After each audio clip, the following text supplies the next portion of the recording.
It's Tuesday, and Chef Eric is not with me today, but I have what I like to call my big sister on Facebook because I know I can always go to her page where she's gathering the people all day, every day. Colleen Vincent. Hi, Colleen. How are you? I'm good. How are you, Shanita? Girl, listen, these people are wearing me out.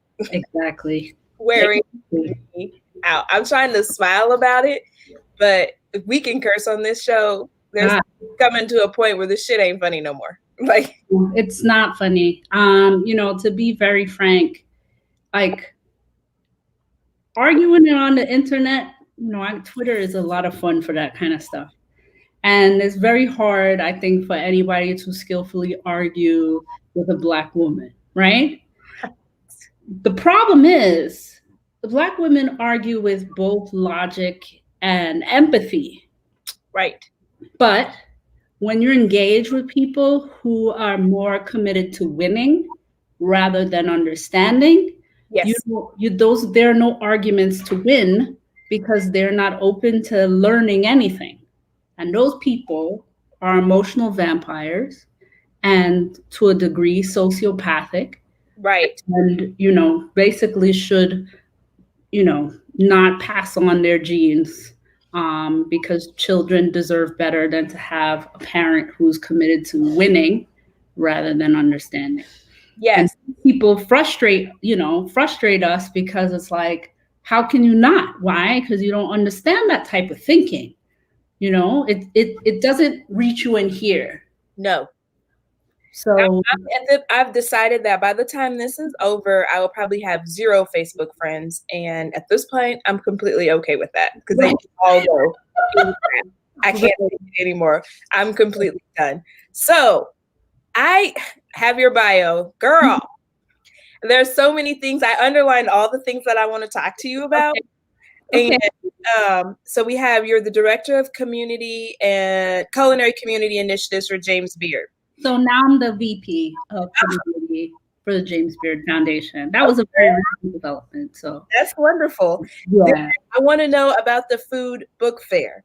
And I want to know about the culinary library in Port-au-Prince, Haiti. So, okay. All right. I got it all underlined. I have notes.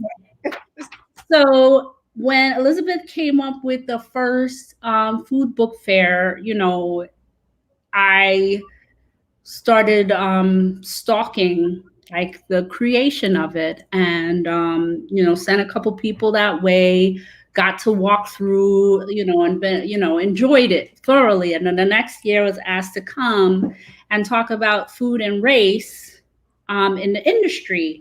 And I got to speak on a panel with Fanny Gearson and Bryant Terry, which for me was like a really big deal. Yeah. Because it's like, I am not a chef, but I am a person who is interested in this idea of food being a touchstone for so many different aspects of our life. And I tell people that I'm not a foodie. I'm actually a person who is, an anthropologist, an amateur anthropologist. I'm no. I'm interested in how people interact with culture. And in previous years, that has manifested an interest in history, in politics, certainly in music for a really long time, and pop culture. Long before pop culture became something that people like formally understood on a broad level as opposed to, as something that is like, cultural artifact. So, and I just like stories, I like stories. I mean, and food tells a story. Oh my gosh, it does. So I'm working on writing something and I have a collection of all of these. They're like the oldest cookbooks ever. But I have tons of them. I get them at like garage sales. Tony Tipton Martin. You need to talk to her. These tell so many stories, and they, what I've learned as a chef, right? People don't want to invite me over, but that's where I draw inspiration, right? I want to come to your grandma's 90th birthday, and I want to talk to all the aunties, and I want to know why they do what they do, how they do when they do it. I want to know all that, because then that gets in this little brain of mine and comes out like that post you said at 3 a.m. and I'm like, oh, I know what I can do with 7-Up cake. I'm gonna make it. Like, who thinks of that? Me. Yeah, but that's a good thing. I mean, it's not good for your sleep, but it's a good thing to be interested in like the next thing. This is not saying like rush, whatever, but to be interested in culture is to be interested in life. Yes. These are the things that make life worth living. The reasons why we work. Some of us have been able to engage both of those things together, like get paid for the things we love to do and still manage to somehow love them. But, culture is the reason why we get up in the morning. For sure. And of course, like things change when you're like on lockdown with pandemic and so on and so forth. But, some of the biggest cultural shifts have come out of, people having other avenues cut off from them. Yeah, and I think even personal shifts, like just this whole podcast experience for me, I would have never done it. It's been on my list for all of last year. I had the outline, I had the idea, and I just never was like, oh, I'm going to sit down and work on that tomorrow. Oh, I'm going to sit down and think about that tomorrow. Oh, that tomorrow. And then March 17th, 2020, tomorrow came. Right. Tomorrow was March 18th, and so on and therefore. So I think that, you have to tell the stories. And I think that as people of color, specifically Black people of color, we're uniquely positioned right now to kind of take ownership of our heritage and our future legacy. And now going forward, what's exciting to me is that all of these interviews that I've done are going to live in perpetuity on the internet, which means that there's going to be young chefs who maybe saw that I did that Food Network show or whatever and Google it, and they come across it and they learn something, they connect with somebody, they feel inspired. That's the part that I really love about it. So, and that's the stamp that says we were here. So Therese, who I love her, so brilliant. Her mind. She, she talks about like being a steward, and what's amazing is that because of her, there's this collection, like a collected place of memories, right? I mean, what stories are people's memories, whether their interpretations are exact. There's still people's memories as a collection of memories. And what happened to us, Black folks of the New World, I say very specifically, because I had to have an argument about chattel slavery with somebody on the internet. And I was just like, yes, slavery existed throughout all cultures, where people's children, and then their children's children, and then their children's children, were they sold as collateral? Like these things did not happen. So anyway, so Black folks of the New World, the products of chattel slavery, the products of, whether we wanted it or not, a threading together of different cultures, but kind of expressed through a very particularly West African lens, right? So we had memories that we brought with us, and then transformed them because of the places that we were in. But the difference was, for a very long time, because of the tenets of culture on this side of the world and who were holding the master keys, our inner life is a mystery. The inner life of our ancestors are often a mystery to us. And that's because the way that they passed down stories, was whispered. And in this world, people write things down. Before, everybody sat around, they told you the stories. Now we still have, we have the folk tales like Brer Rabbit or Peter Rabbit, Anansi, Kompe Zai, and Kompe Tig. But these stories give us a kind of insight into the inner lives of our ancestors. Right. But the food is the closest connection that we have. And then, eventually we were able to start telling our own stories. So we picked up bits and pieces of people's memories here and there. And now we're very much in this moment. And that's why I think high-speed internet should be a right. Our tax dollars help pay to build it. And also it has been the most democratic thing that certainly Black people have had on this side of the world, and many of us still don't. But it allows us to connect directly with one another, and it allows us to archive that same history that Therese and the people that she inspires who will come after her will steward. Yes. Will make sense of, and you can hear what our inner lives are, like you can hear you say, I wake up at 3 a.m. and start thinking about 7-Up cake. Right. I woke up because of the 7-Up cake. It came to me in my dream. And then I woke up and was like, ooh, I got to write this down. That's good. Right. There's an idea here.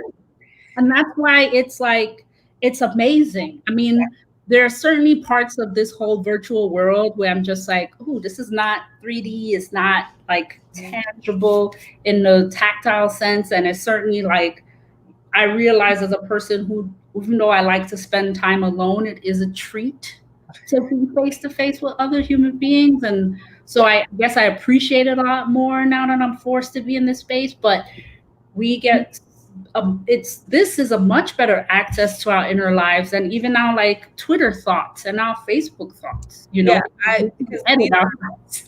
these are like coherent thoughts, like full out sentences. I'm actually like putting it all together. So let's talk about the book drive in the Culinary Library in Haiti. That's pretty awesome. So, because I feel like I'm a unicorn. Yes, they go from the top to the bottom, to the floor. Those are all cookbooks. And then there's another shelf over there. And then there's some in my closet. And. So to start, I will start by saying that I met Chef Stéphane Berouet-Durand at the Minority Chef Summit in Haiti. So that had been my second time at the Minority Chef Summit. I went to Haiti. I met Chef Stéphane. We had a really powerful and amazing experience at this particular school that, the school was an amazing, like, old building. Parts of it didn't have any roof, but it withstood the earthquake. It had like cracks here and there. Taught by an amazing man who, in many ways, is probably like the James Beard of Haiti, Gerard Tellien. Chef Stéphane, remember, tell me the right pronunciation of his last name. But anyway, these students made us the most amazing meal, and we spent several days with them. And we had the opportunity to answer questions and talk to them about what they wanted out of their culinary career. Because, Chef Stéphane had started the Haitian Food and Spirits Festival because there were all these resorts in Haiti, no executive chefs were from Haiti, none of the executive chefs. And that's in the islands, everybody's trained for hospitality, but not necessarily in charge, right? So we were there as an opportunity to let these students know, and they were mostly young adults, teenagers and young adults, that they could have a myriad of options in the culinary world. So everyone there kind of saw things that they would like to see at this school. So when I was there, I used to work in a library. I managed Beard on Books. I am obsessed with reading, like really obsessive. And I noticed that the selection they had could be more robust.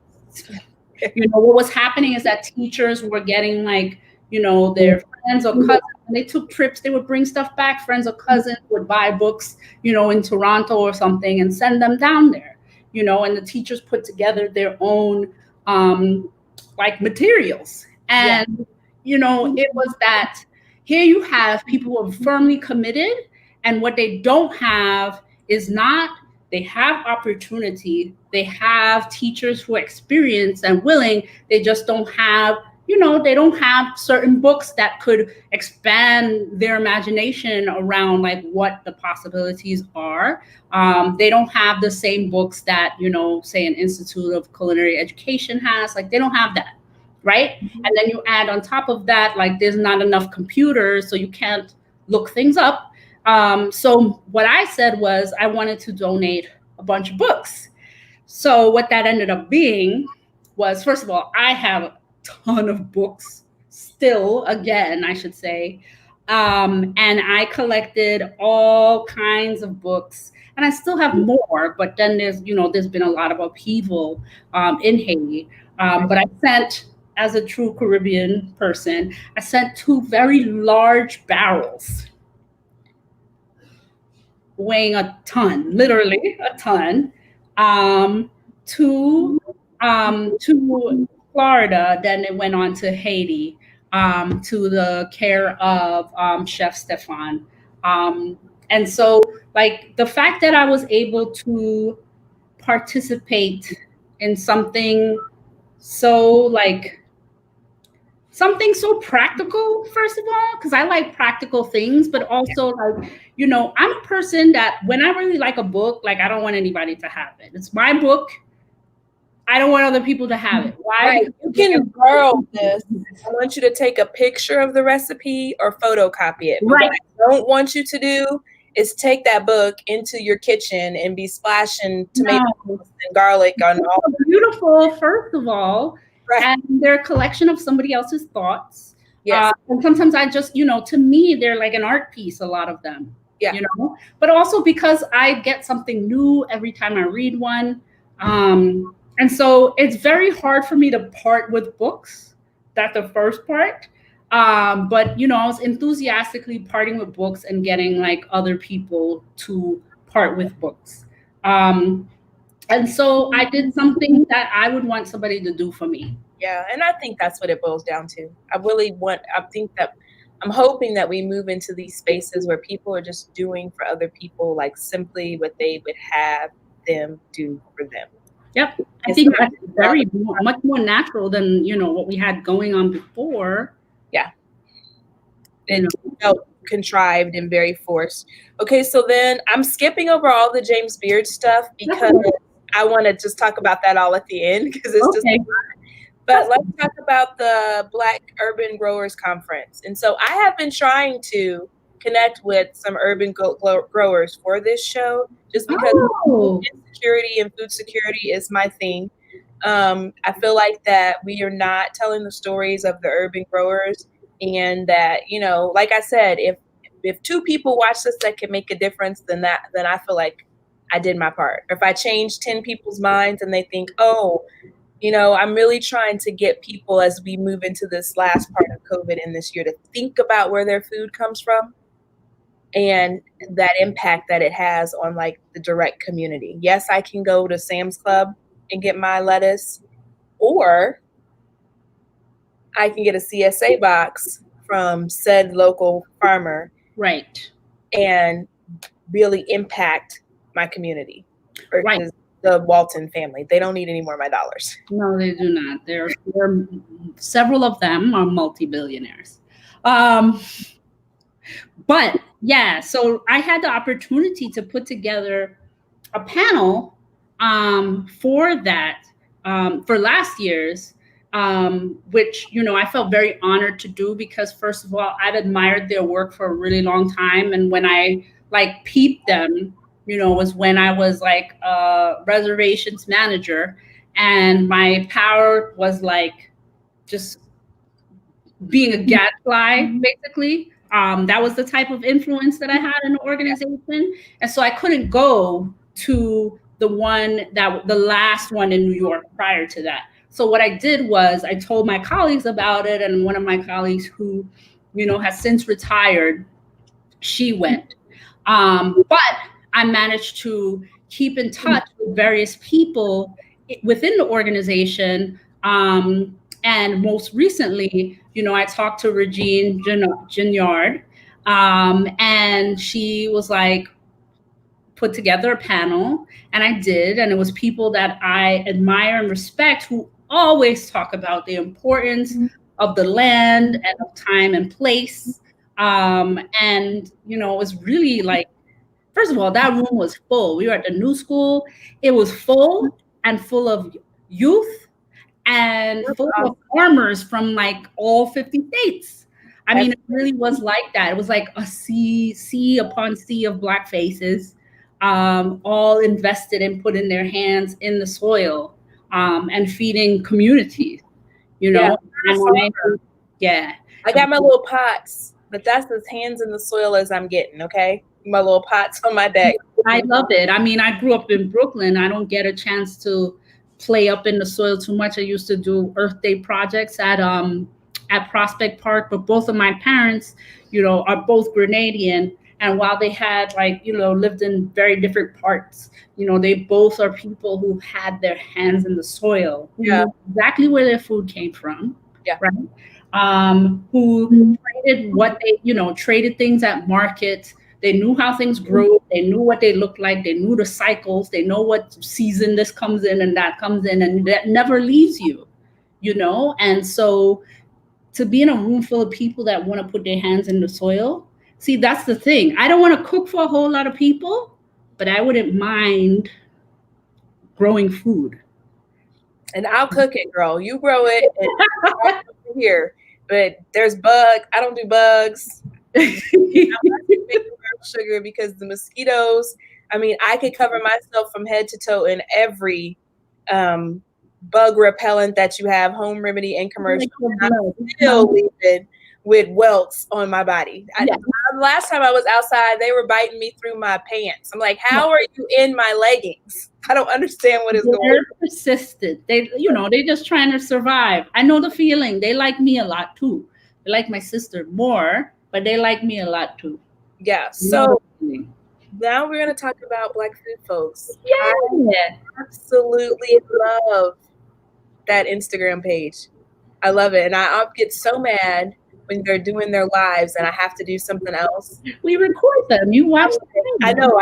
But I want to, I don't know. It's like, you want to be part of it. You don't feel a part when you watch it later. It's like buying a used book.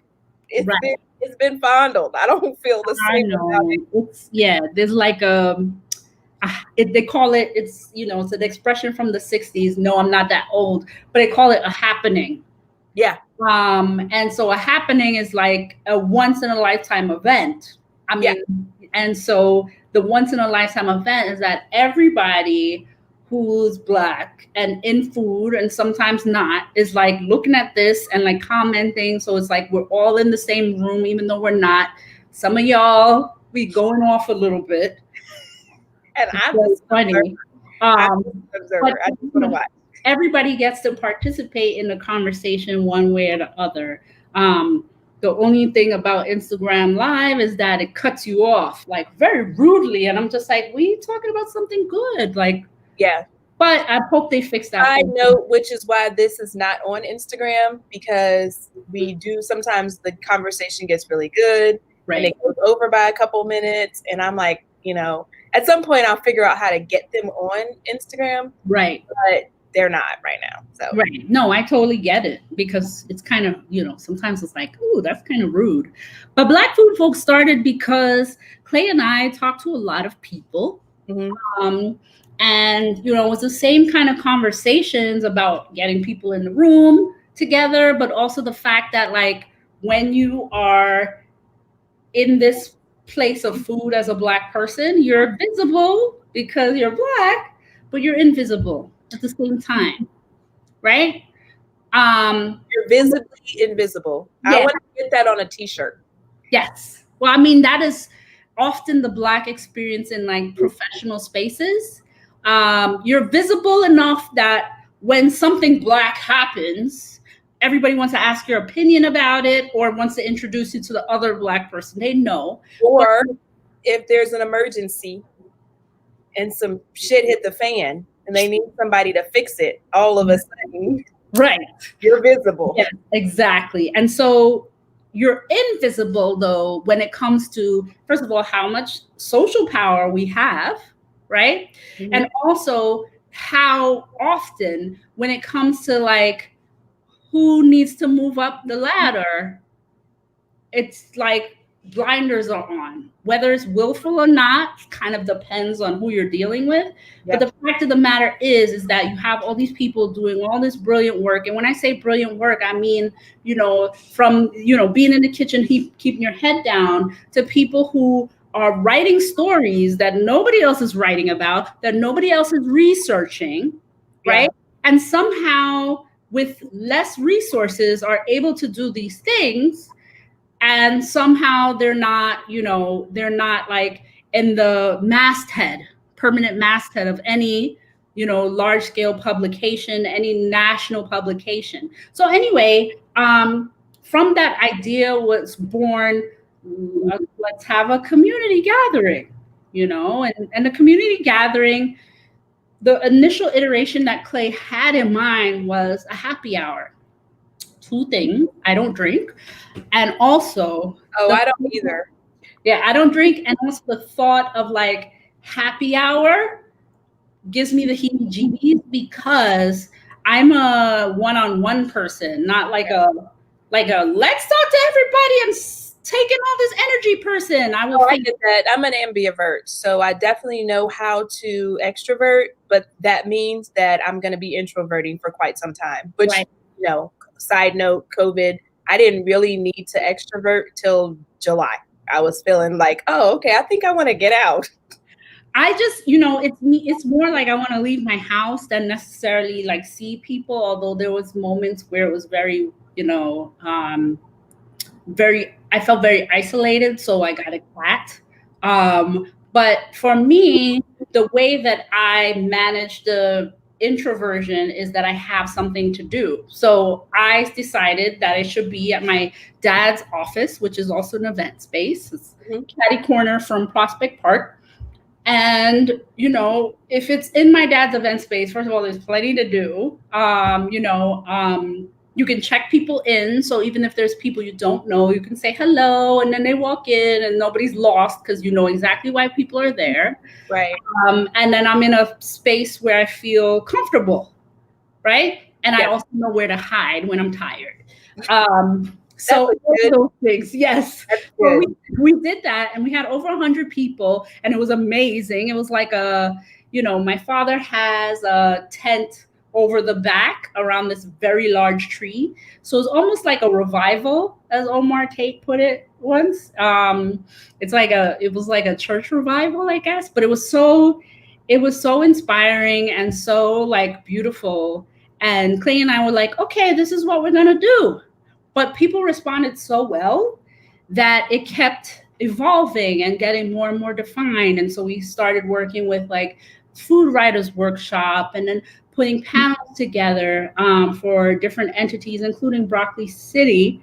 And, when lockdown happened, and, Clay was going stir crazy, he was like, let's start having like IG conversations.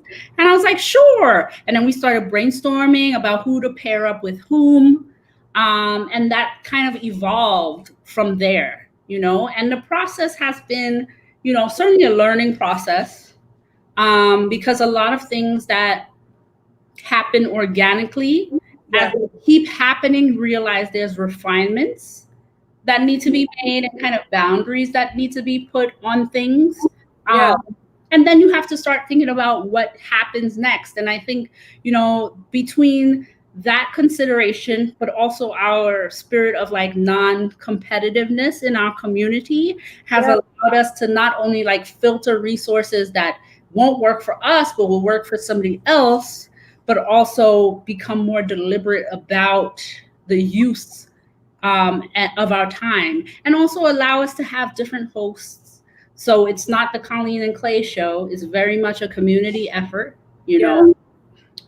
so it's, it's our baby, and our baby is growing up and rebelling, but in a good way, in a good way. But at the same time, as a result, Clay and I both have experienced some tremendous, I'd say this year has been a learning process, an educational process, and certainly like a, whoa, this is a thing process. But also like this has been very much for me a year that has been quite horrible and quite amazing at the same time. Because, this year, like, so I had COVID and lost some 12 people. And, at the same time, like foundation changed dramatically.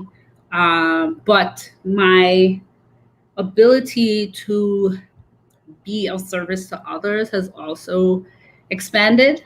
While a lot of times I feel very like overwhelmed and put upon, I think mostly because there's stuff that I like want to do, and then there's like all the shit that's going on, right? There's shit going on, there's stuff I want to do, but the shit going on keeps going like, hey.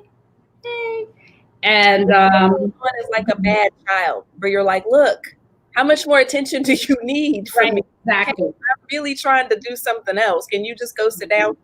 Yeah, I get it. But the thing about Black food folks, and I will tell you, I am here, and people like to call this the Midwest. I absolutely hate that term because Kansas City, Missouri was a slave-owning state below the Mason-Dixon line. Right. Therefore, friends, it's the South. South, right. So let's just establish that. But I don't have a lot of connection with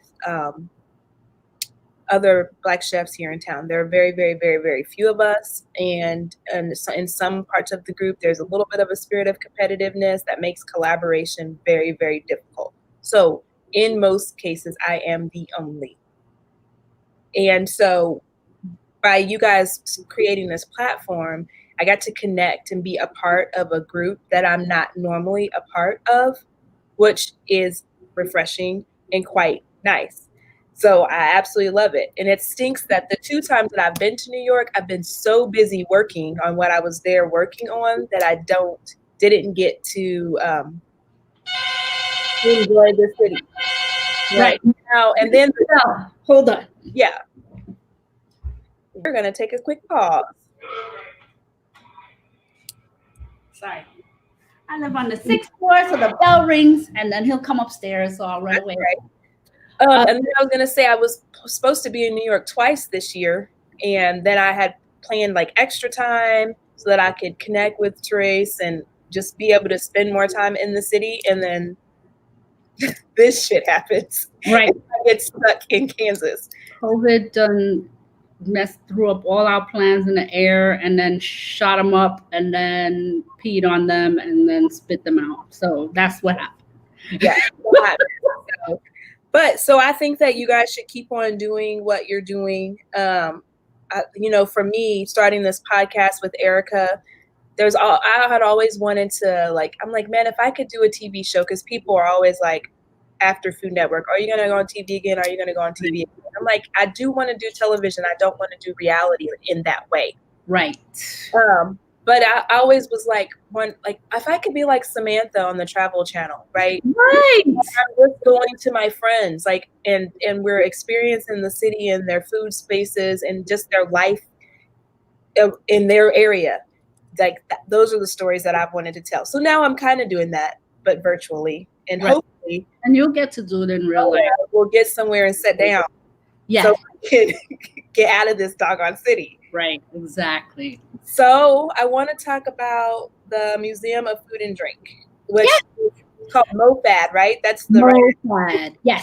I don't think a lot of people know about it because Therese talked about it a little bit, but I think we should get into it.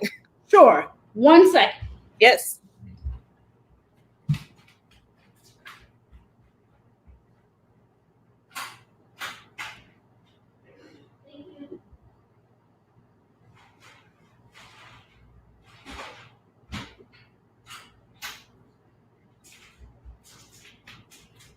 Okay, I'm back. So, Museum of Food and Drink, first of all, wonderful set of people. I talked to them a long time ago when they first started, and they had like no space to do anything whatsoever when things were like in concept, and they just had like the cereal popper gun thing. And I had gone to a lot of different shows there, and my friend Tanya Hopkins was working with them on this newer exhibit, African America. And she was telling me about it. And like a whole bunch of people, you know, had already signed on. You said Tanya Holland, she's in Tanya Hopkins. Hopkins, okay, Hopkins. The food griot, yes. Okay, food griot. And so, you know, I found out about it, and she recommended that I participate. Part of me was like, what is this? No, but also part of me was just like, I mean, I am Caribbean American, and I was just like, well, I said there are still a lot of people, places and things that are of note that should be part of this exhibition. But the most fun part that I had was first, well, I got to speak on a panel with somebody who publishes one of my favorite, I'm going to say like journals, Eaton magazine. And then also when they started putting together the quilt, there's a quilt of like notable Black folks in this industry. I got to help fill in who should be on that quilt with recommendations. Apparently I was one of the people that filled out the most slots, because when I get like stuck on a thing, I'm like, you know, and then, you know, it's just really, I was very moved because they put me on the quilt. They put me on the quilt. I was not expecting that at all. That was not a thought of mine. Yeah. You know, it was like after everything. And I was really sad that we didn't really get to experience it in person, because the putting together an exhibition takes a lot of work, and it, you know, got pushed back a little bit, but then COVID happened and like changed our whole everything. Yeah. But you know, MoFad has been doing some really amazing online programming around this exhibition. And like, it tells me that, first of all, this idea of the show must go on. Yes, it exists, but you know, sometimes the show gets better because more people can go to the show now. Yes, I agree. And so this Museum of Food and Drink, my sincere hope, first of all, is that, you know, it is well funded enough to have its own like physical space that belongs just to the museum, and they don't have to worry about it. Yeah. But you know, the fact of the matter is what the experience of a museum is. And I'm excited because, you know, this is the exhibition that's in play, but the experience of a museum is so that people can learn about these cultures. And at least with a lot of cultures in museums, they're like in the museum and that's it, right? Yeah, and I want to say for me, I want it to be not just people. I want my young future people of color culinarians to take the time out and go and learn. I think that the part that bugs me is I get like a lot of them call me and they're like, oh, I want to talk about my idea. And I'm like, you literally have not researched this at all. Right. You have not read one book. At the people on Instagram. Right. Food Network, you don't understand all of the hours and hours and months of work and sacrifice that goes into that. Go do some research and come back to me with like a viable plan. What are you talking about? I think, you know, the fact that like a lot more information that people can consume in a different way, because everybody, you know, there are people who consume things very differently. Like I'm a person that I like to read things. If you want me to do something, you have to write it down. If you know, like if you want me to remember it, You have to write it down. You don't even have to give me point by point. If you tell me what it is, I'll start looking it up. Some people are engaged by people's enthusiasm for things. And like, it's just funny that we're in an age where we have more information than ever, and people are more ignorant than ever. And that's a whole other story. But that there's different ways to access information. And now somebody will write a book, or somebody has been the subject of like a news article, and now you can look them up and have them talk about their experience and their process before you jump into the reading of the thing. You know? And that might help a lot of people get a lot further. I think what's funny is that we have this Instagram generation where people like instant gratification, whatever. And now instead of sound bites, they're watching people talk to one another for like a whole hour. There's no like light show and, dancing bears and ladies jumping out of cakes. It's just people relating why they are the way they are, and what motivates them. And maybe it'll teach them that piece, I'm hoping there could be a little bit more teaching. Right. So now we're going to talk about all of the James Beard things. Okay. 5 billion James Beard things circled on this piece of paper. So I was like, well, let's talk about that last. Which is not that it's the best for last, but it's 14 years of my life. Yes. Yeah. So how you got to just take us back to how you got started, and it seems as though your position has evolved. It has a lot. It took a long time. I'm being very honest about that. Yeah. Definitely, like it was glass ceiling moment. And some of the evolution is bittersweet. So when I started working for the James Beard Foundation, I came in as a reservations manager.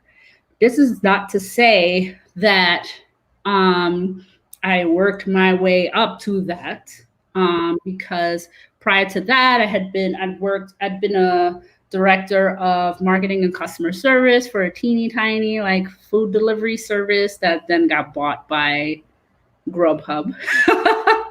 But after I left, so that is why I'm not rich.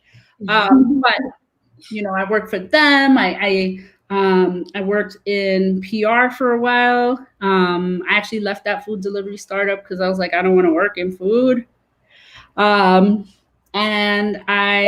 yeah, I mean, it's like, I've worked in food quite a number of times, and ended up doing private dining events for financial executives.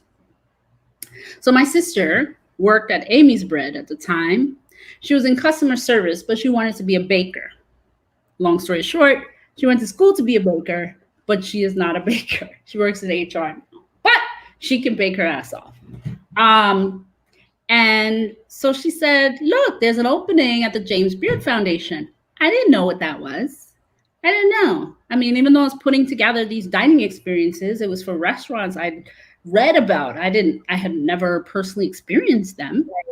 And so I went on the interview and connected very deeply with the people that worked there, and then ended up being there for 14 years. And in those 14, in the first couple, I realized I was just like, wow, there's really not like a lot of Black people on the outside of this thing. Like there's a whole bunch inside that nobody gets to see, by the way, in the foundation. But I mean, like in terms of like who the leaders are and who the chefs are, that are celebrated and outside.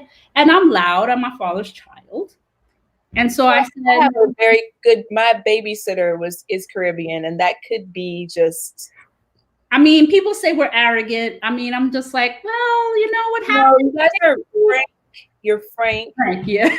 Direct. Right. American people do not like directness. Right. I mean, I think I'm not bothered by that is because I spend so much time with her. She's from Barbados. She's very frank, very direct.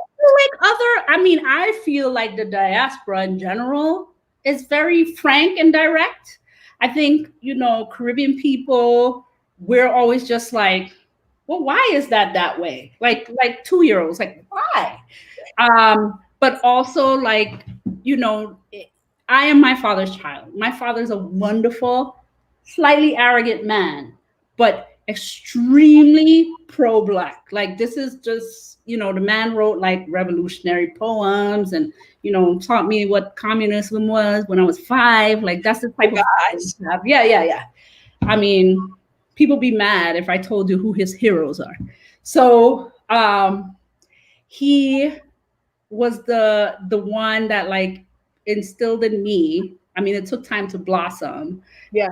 The sense of like, well, I mean, that Black people have always been excellent, but y'all are just missing out. Like, I hate when people say first Black, like, I'm just like, screw all that. I'm tired of 2020. We should not still be saying the first Black anything. Not in America of all places. So, the point was that I kind of like, started first advocating for myself and my colleagues, but then eventually talking about like, well, we are thought leaders. Like, we should tell the industry, y'all, there should be in 10 years, like decision makers of color, like across this industry. Now, because I didn't have any actual power to implement that, I started doing those things in little ways. So I managed our Beard on Books. And so because I managed our Beard on Books, I didn't book the speakers.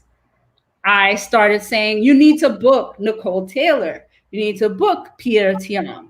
You need to book Tony Tipton Martin. Like, this is what I did. Even Ed Lee. And I was just like, why haven't we booked him? He has this book. So anyway, that's what I did. Then I started doing like all kind of research, came across Teresa's blog, Black Culinary History, and felt a kinship. I was just like, first of all, I love books. Food is incidental to that. It's cultural for me. Somebody has put together this whole thing. And then I got a call from Nicole Albano, who told me, I forget what we were corresponding about, but it was about we ended up talking about the Minority Chef Summit. And because of that, I ended up meeting Erica and then going to, Erica, was it the Bahamas? Yes. Yes. I had met a whole bunch of amazing people and like wonderful students. And, it kind of like let me know. I'm just like, wait a minute, a lot of people are doing stuff. I can do stuff too. And then I end up speaking at places and just like, curating friends and suggesting them to the programming committee at the Beard House so that they could do their events. And that, that made the circle bigger and bigger because everybody introduced me to other people. Yeah. And it opened me to a whole wide world of other people, but also made me better able to advocate in the small position that I had to say, look. And I was doing that for a long time while doing my reservations job that evolved into like house marketing job, which was very much a lateral promotion. And I, like, and I had reached a point where I was just like, what am I, but it was hurting my self-esteem reaching the glass ceiling. It was making me feel like, what am I not doing? What I don't know any imposter syndrome. That's what it was. Yeah. And so I ended up, when we did the reorg, I basically, for the first time, wrote down everything that I had accomplished while I was there. Because my therapist told me to. Our dang on therapist, don't they gather us in the most? She told me to. Ever. And I showed it to her and she was like, this is amazing. Have you told them this? I was like, they should know that. She's like, you have to tell them. And do we have the same therapist? She's like, you can't to know what you didn't tell them. That's ridiculous. And so I did. And it didn't turn out quite the way that I wanted. It meant that I had to fight a couple of times. Yeah, of course. And, because of upheaval, I am now VP of community, and now I have a space to make more impact than I thought ever possible. But then I realized that I was already doing that with Black food folks. Yeah. Yeah. So what I want to say, that what I like about what you've done, and I wish that across all different types of industries that more, and I'm not going to use the word BIPOC because I hate that. Yeah, I know. Say color. Would you basically took a position and used your network and in small ways, gave a hand up to other people of color in your same industry. And we don't do that enough.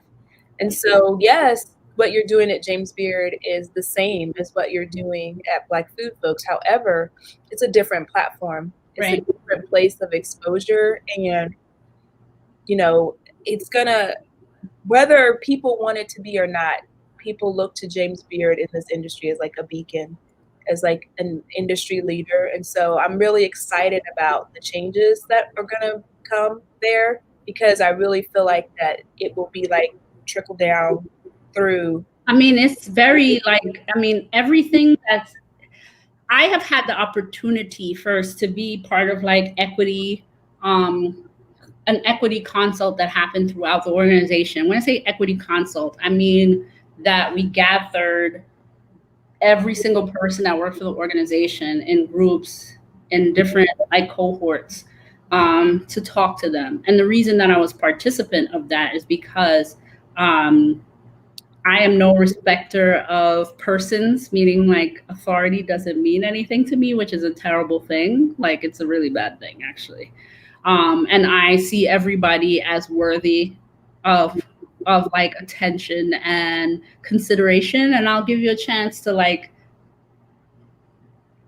And I realized that like the people that are the most influential are the ones you'll never see, partly because I've been one of those people, right? But also because I see people as the same as me until they do something horrible to other people. And then I'm just like, no, you suck and I'm better than you. But I had the opportunity to be a part of that because I had already formed relationships with everybody. Right. And what I learned from that was, first of all, we can hold space for everybody, right? And that there are a lot of people that are grinding and killing it and doing all the things. And they are not, it is not that they're deficient, because I really hate that thought line. They are not deficient. They are under-resourced. You didn't give them the thing they need to get to where they want to go. That's it. It's not, it's not complicated as people keep trying to make it out to be. It's not like you need more credentials or whatever. It's that you haven't met the right people, right, who want to do right by you. Right. And you know what? And that's so funny that you say that, because before my dad passed away, he was like my business partner and biggest supporter. So this was 2018. And that's exactly what he said to me. He was like, it's not that you don't have the talent. It's not that you are a bad chef or a bad business person.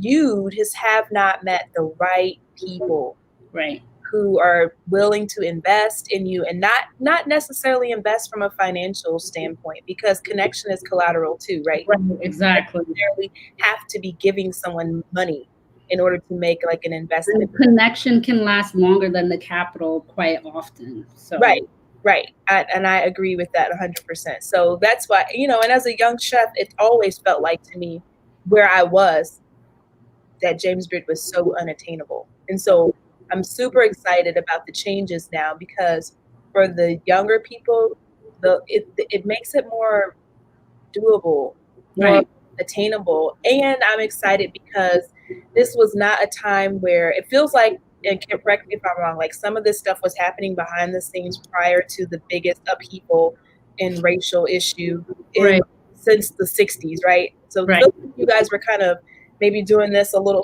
this was kind of starting behind the scenes before all this, the world completely. There was a lot. And then, there was a lot going on, and then COVID hit, and it actually paused a lot of things, quite frankly. Yeah.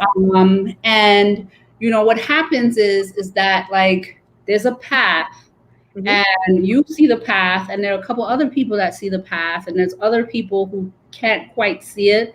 They're like, we want to get there. They can't quite see it. So what happens is something really dramatic that blazes the path. Like, okay, it's on fire. Do you see it? Right. You see it now, like, and you see that we need to get over there a lot faster than you thought needed to happen.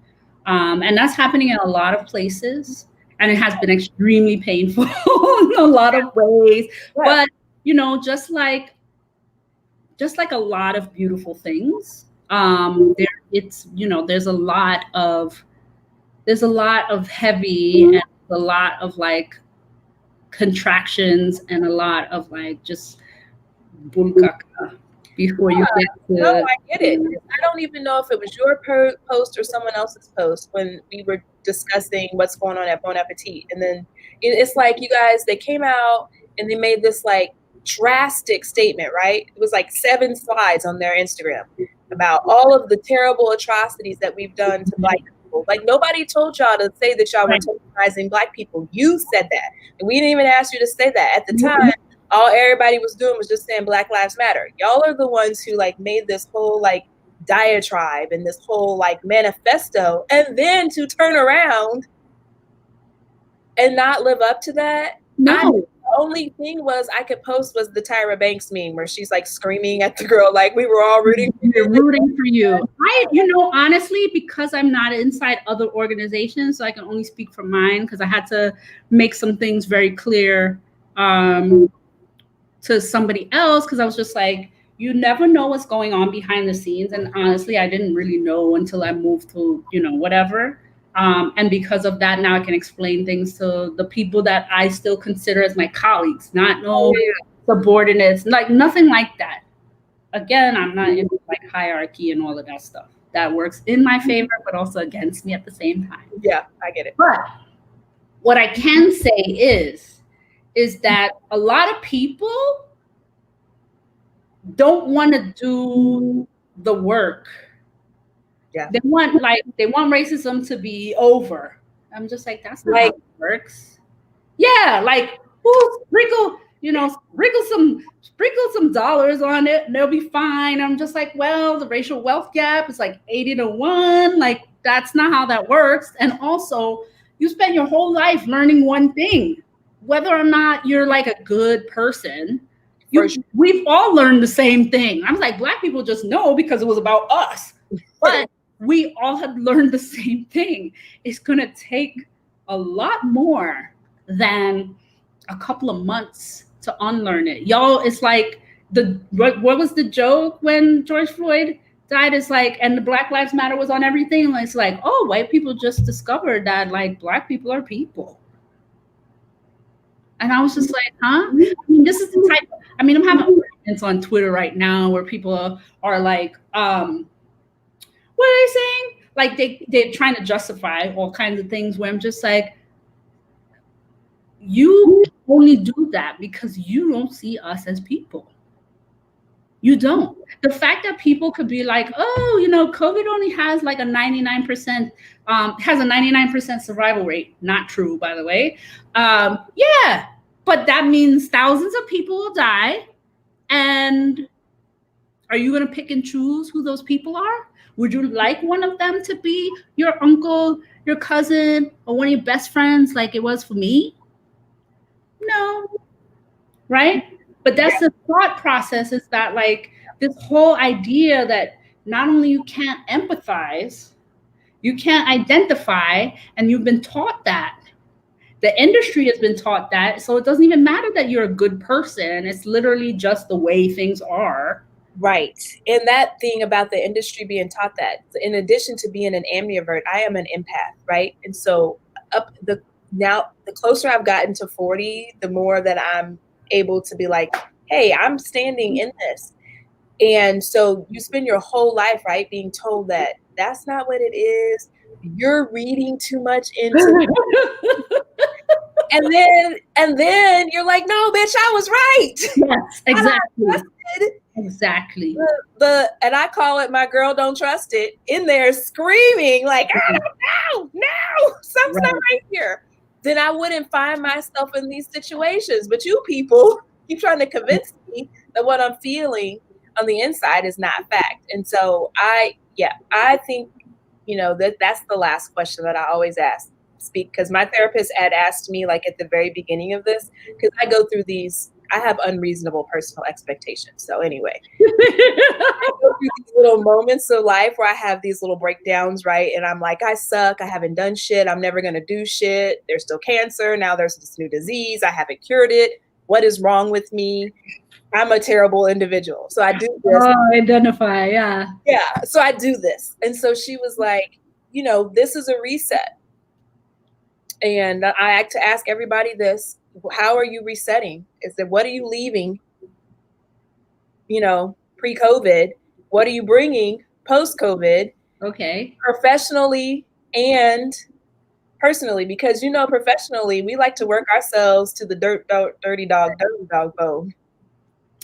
So, let me just start by saying I realized as I gotten older, because I'm 43, I realized like, I really don't want to work. Like, I don't want to work. You know what I mean? Like, I want to do stuff that's like good and whatever, but I don't want the fact that I have a roof over my head or that I eat to be dependent on like working. Like, I just want that is the thing that makes it like, oh, I don't want to do this. Like, I got to answer this email and look at all this stuff so I can eat food. Like, really? Right. But someone asked me what age did I start thinking about retirement. I said 36. Okay. I started thinking about when I'm retiring at 36. I'm like, I can find plenty to do without working. Yes. Right. And also I can be of service without working. One of the things that I am planning to leave behind, just keep in mind that I'm a person who just got diagnosed with ADHD last year. It would save me a lot of help. Oh, welcome. Yeah. Thank you. I mean, I was just like, oh, being a good student in elementary school and high school helped because I had structure all the time. College, it was like, anyway, so I got diagnosed. So the thing that I need is order, right? Which I will not find on my own. I need whatever. So what I have decided to do was very much coming soon. I am taking a full, 2 full weeks off, not one after the other, not consecutively, but 2 full weeks off where I've taken everything off the calendar, and nobody, I don't care what my title is, nobody is getting an email response from me, text, like none of those things. If we texting, it's about hood ratchet. Like, it's not going to be about work of any kind. Like, that's not happening. So I'm bringing that into new post-COVID. You know why? Because even though I didn't, although there was one day where I felt like I was going to die, even though I wasn't afraid of dying when I had COVID, and mind you, I was sick. I had COVID and the flu at the same time. Yeah.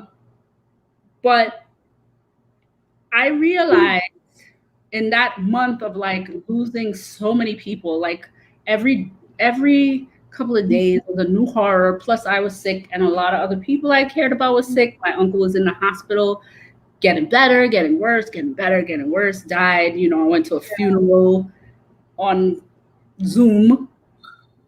That's when I realized, like, hey, wait a minute, like, you could die. I mean, I know we all gonna die. And sometimes when I think about it too hard, I'm like, I don't want to go right now. But I was like, oh, people die. And here I am, people are dying, I could die. And all I do is look at screens and answer email and yell at people on the internet. I mean, that's fun for me, don't get me wrong. And so I said that my life was going to be different, and it didn't have to be dramatically so, but the way that it was going to be different was that if I wanted to do something or I wanted something, then it was just going to happen. Yeah. And my needs are simple.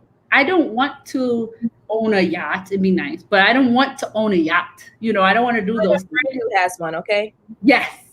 I mean, I just was on one, on some politicians one, whatever. But I don't want those things. So I was just like, my cat passed away a couple years back. My mom and I lived together. She was like, no more, no more. She was away. I got myself a cat, right? Because I wanted a kitty. And she's adorable and sweet and everything like that. I said that I was going to, not this indoor cycle that I just got. I said I was going to exercise. Why? Because I really used to like to do it, but I always felt like something else was important. No time. There was no time and other things were important. Yep. And when I was really depressed, and I got very depressed because I was in here by myself, I just decided, my sister lives in Florida, and in Florida you can socially distance if you're not acting up. So I went, and I went twice. And, just being able to sit on her balcony and look outside made the world of difference. In a couple of weeks, I'm going to an Airbnb in the Poconos with my sister and my cousin. I'm trying to get them to hike. We'll see what happens. But we're just going to be in the mountains and turn all the stuff off.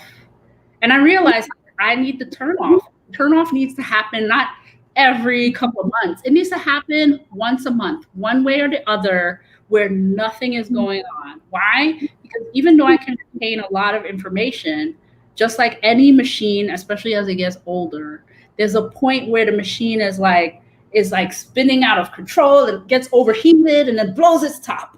Yes. For me, when I blow my top, I don't get angry. I get depressed. Yes. I have to lie down. Yeah.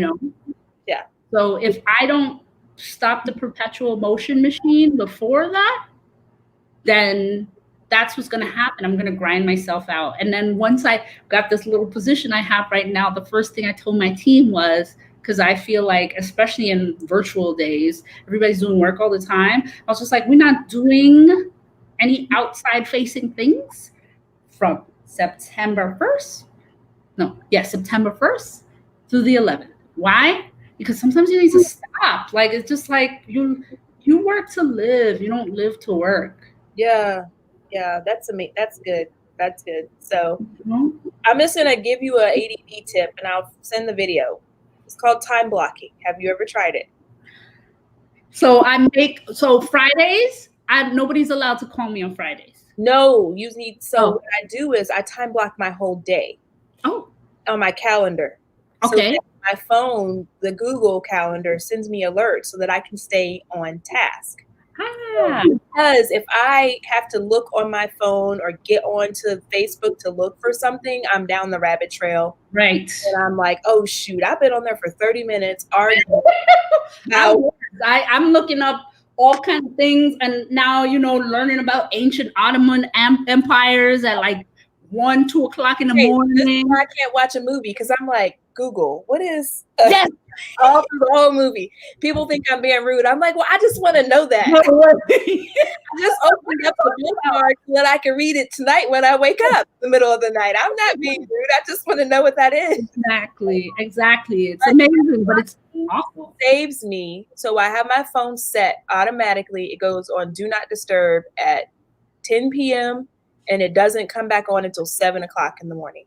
So that means I don't hear any alerts unless you're like an emergency contact. No, hell no. I'm not on, no. You can't call me. If it's emergency, if you're in my favorites, it'll ring through. But anybody else, nothing. I hear nothing until 7 in the morning. So I can focus. Then I have all my little alerts set, like even like to the littlest thing, like you're going to check email from this time to this time. And then when it's time to do the next thing, I get a 15-minute reminder. Put that up, move on to the next thing so that you can stop doing that. So it works. I definitely got a schedule being inside. So yes, I would like to see that video. Yeah, so I recalibrate it every Sunday because the first time you do it, it takes a while because you gotta sit down and think about your whole week. But then after you do it, you're like, no, I'm not gonna do that this time. I want to do this. I want to do that. And now I do it so much when people want me to do something, I automatically know, oh no, I'm scheduled to write blog posts from that time. I can't do it. I already know that I'm busy. Yeah. That's what I want more than anything in my life is like no more of this controlled chaos, but actually like I know what I'm doing at most hours of the day. And I can, I've been pushing back on certain things, but like it's hard to say no. People always want a piece of your inbox. I'm just like, no. Leave me alone. I started doing that this week. Like, no, I'm not going to do that. No, I'm not having more than 4 meetings a day. Like, it's already too much. Like, it was every freaking hour at one point. No, that's too much. Well, I can't believe we've been talking for an hour. Like I said, I feel like you're like my big sister on Instagram. Whenever I'm like, feel frustrated, I'm like, I know she's gathering somebody on her page. I know. I mean, I'm just like, nobody. I said, everybody, like, you're never going to get like on brand with me. It's just, I'm going to be this all the time. And it's just, I have to be so that I can like live and be comfortable with myself. Yes. So I'm always just like, oh, my poor co-founder and the people that work with me. Granted, I am on private, but it'll be okay. Well, and I can't wait to get to New York to see you guys in person. Like that's my daughter, she's 6. She loves New York, and that's one of our favorite places to come visit. So as soon as this shit is over, and there's still fun things to do here. I mean, for little ones, even though because my state is so out of control, I got to quarantine for 14 days. So, I'm still very much like, hey, everybody. Logic says if we all wore the mask for about 4, maybe 5 weeks, it would stop. When I had it, my mom and I lived together. I had it. I wore a mask inside the house. This was before they mandated it. I wore a mask inside the house. She didn't get it. I got the proof that I had it. I got the proof I had the flu. She didn't get it because I wore a mask. I washed my hands, sprayed everything down, and I social distance in my whole own house. I haven't hugged my mother in months, and we lived together. So I know that it works, but it's just like, oh, okay, so we're gonna play this dumb game, but right. Yeah. So whenever people get there together, then hopefully I will be on a plane to see you guys and spend a whole bunch of time in New York since she's virtually learning. Shoot. All we need is a good internet connection to her computer, and we can be out. So, amazing. So thank you guys for watching. It's The Conversation, and we will see you guys back here next Tuesday at 6:00 p.m. Central Time. Thank you. Thank you so much, sweetheart. Thank you.